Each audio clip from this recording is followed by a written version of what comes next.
I'm just gonna make a video real quick about trying to find Interlisp documents, let's say. So since BitSavers has a lot of stuff, we can just target that site and look for Interlisp, let's say. And then some of these you can't actually see the title, but if you hover over it, then down here at the bottom, you can see it's a friendly primer. And we can tell these are PDFs. And as long as they're PDFs and not like some zip or tar or something that the search engine doesn't index, then you can see a little summary of this. And I'll just like go down a minute and see. So there's, plenty of sites. So if we were to click on one of these guys and grab the document, then all we're really interested in is like getting rid of some of this stuff right here. And then actually I'll just get rid of this one, and we're at Interlisp. So I'll probably get Interlisp D. I'll go back one more. And then search here for Interlisp first off. And then you can see Interlisp D has quite a bit of stuff in here. And a lot of these, well, there's 3, but sitting here trying to go through all these is, I don't know, it depends on how you want to look at it. Might be better or might be worse. So let me look for Interlisp again. And then we'll see there's another one right here. So this one has 4 documents. That might be a good one to use.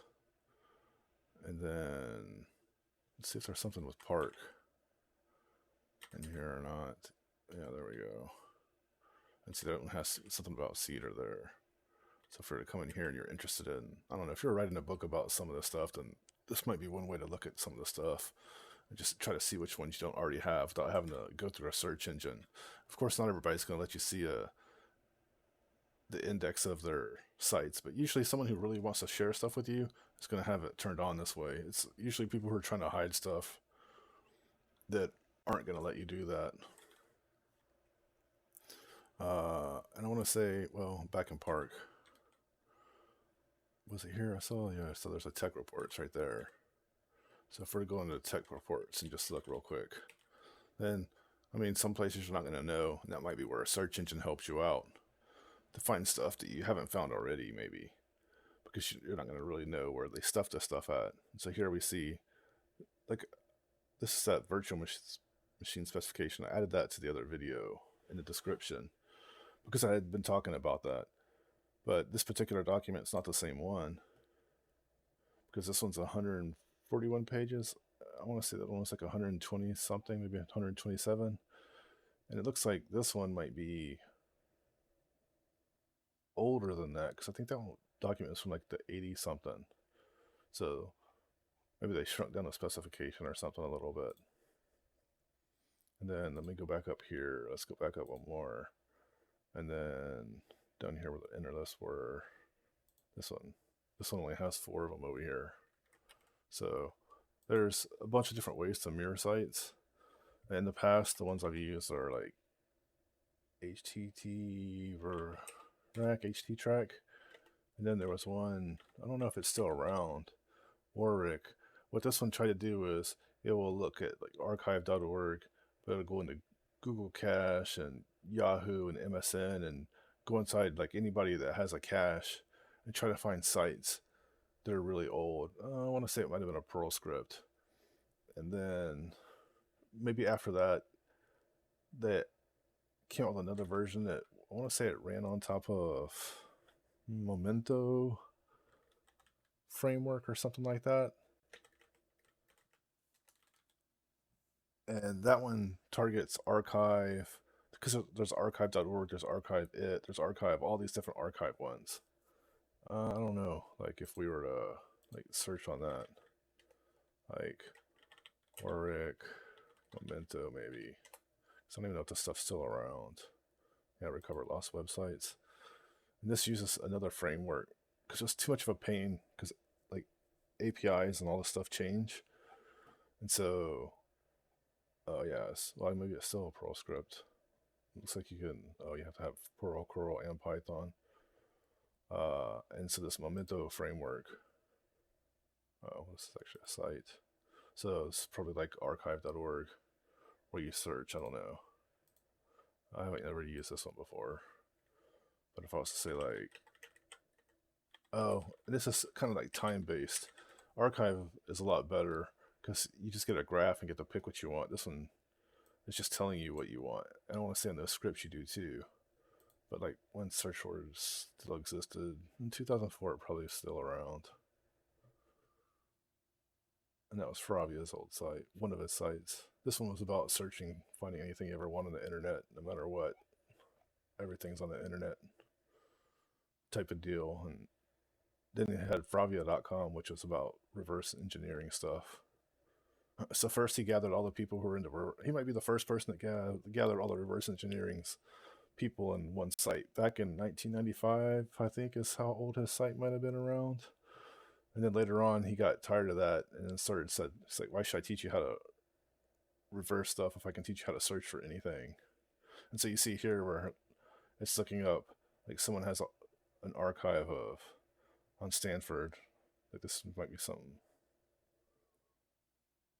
I don't know why it'd be on there, but maybe someone that works there or one of the students or something.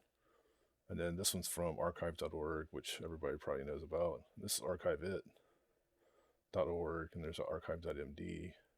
I don't know about all these. Like I said, I haven't used this, but at least it gives you an idea, if nothing else.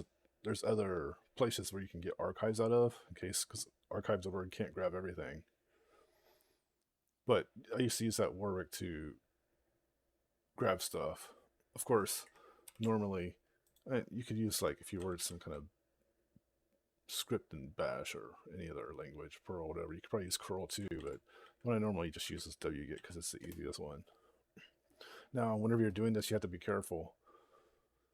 Some people will do like log analysis, and so if I was to do, even if I put a wait, first off, if I come over here and grab, let's say, like, especially from the other directory, there was tons of these guys, who knows how much stuff's in there. But if I was to come over here and grab all these just over and over and over, as soon as they're downloading wget, it's just going to grab the next one. They might have like a script or who knows, all kinds of stuff out there. Their firewall or anything could sit there and look for something where someone's just grabbing a bunch of stuff and ban your IP or permanently or just temporarily. That's why the wait command comes in. Also, other people do log analysis. So if I was to set my wait command to be, let's say, 5 seconds, 4 seconds in this case, because I typed the wrong thing. But if I set it to 4 seconds and I go download 100 things, then they're going to be able to tell, the log analysis will be able to tell that's a bot, and then they might kick you off. Another thing Fravia used to do on, maybe on Fravia.com, back then he would, just in some random page that a person would probably never click on, where he'll have like a little 1 pixel transparent GIF sitting here. And if you click on that, it takes you to a folder, let's say, and then on that folder, there's another random spot on that, or on that page, there's another random spot somewhere where it's like scrolled way over to the right or something, just a 1 pixel transparent GIF that you can't see, and you're probably never going to click on it. If you were to click on that, he'll ban your IP, and then you get kicked out of the site. So if you had a bot that was digging in places where his robot.txt told you not to go, then he'll ban you from the site type of deal. So who knows? I don't think people do stuff like that nowadays, but they will do all kinds of other ways to do this. So what you can do is, like, if I was to say, I'm going to mirror the site, so I'm going to put an M there, and then NP means no parent, because if I don't put the NP there, that means it's going to follow this parent link, and if it follows this parent link, it's going to download everything here and go up to this other parent link, and it's going to follow everything there and just keep on going and going and going. So let me go back to Xerox real quick, and then go back to that Interlisp, the next one, and then grab this link right here. And then what I want to do is put a wait. And normally I'll say like wait 10 seconds or something, and then just download stuff. overnight or over weeks or whatever. I don't do this normally now just because nowadays you can pretty much find anything you want on the internet through all the different ways that are archived and other people's archives that and stuff. And so then if you put a W there, I can say like wait, let's say 3 seconds, and then you can say random wait. And then what random wait does is it just multiplies by 0.5 to randomly picks between like half a second and a second and a half, I think. And it'll multiply against this 3 right here. So now it's going to take like, 1.5 seconds to, let's say like 6 seconds or something, or 5.5 seconds. And then if I paste that there, then now it just downloaded the robots.txt. So now it's randomly waiting something. And then it goes and grabs the next file. This is just like a index that it grabs. You can tell it not to grab this index also, but right now it's building an index of everything it's downloading or gonna download. And then now it's grabbed this PDF right here, it saved it, it's waiting. So now it saved that one, now it's waiting. And so now it gave that, so I get to just 4 of these. So we got this last one right here, probably. And then once this is done, here it's building these. Now, sometimes these indexes, so if I also say ls, it just gives you the site you downloaded everything from. And this is a couple, like 1, 2, 3, like a couple folders over. So I'm just going to say cd tab, tab, tab, tab till it stops. And then now I have all these. Now all these index, and then I guess I'll just get rid of those because I don't care. But you can rebuild this index to where it's local to your machine. And that way, if you had like a whole website and download the index, and then you make these, it'll change all these indexes to be linked, and then that way you can just search the whole website locally on your machine. And there's also a user agent flag. So, I mean, I think it's a -u, but you could also do like user agent. And then you tell it, like, because some people are going to see if you're trying to grab their stuff with wget and just block it. And so then you can tell it your Netscape or whatever.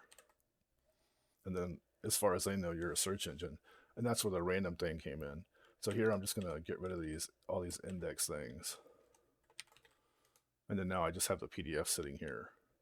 And so this is a way, maybe if you're writing a book on Interlisp or on Cedar or some of this stuff, that'll be a way to just grab stuff.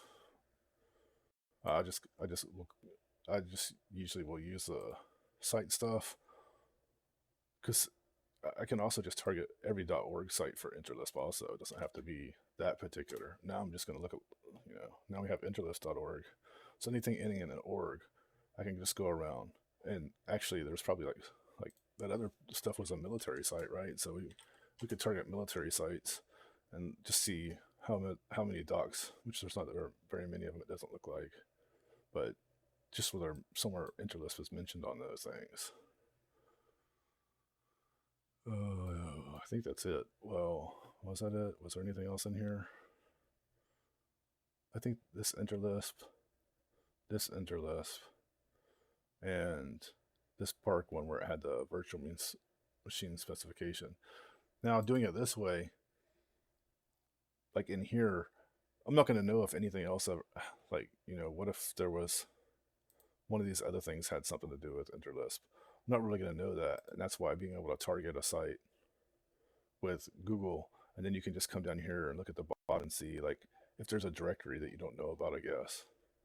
Or, you might just want to dig around. Because the thing around here is I might dig around and find something I never heard of. That's what's cool about doing it this way, I guess. Like here's brochures, so you can see like some brochures from Xerox. So you never know what you're going to find. Like here's Smalltalk. I wasn't even looking for Smalltalk, but here's some stuff about Smalltalk. Anyway, I think that's all I want to go over right now. Ribbit.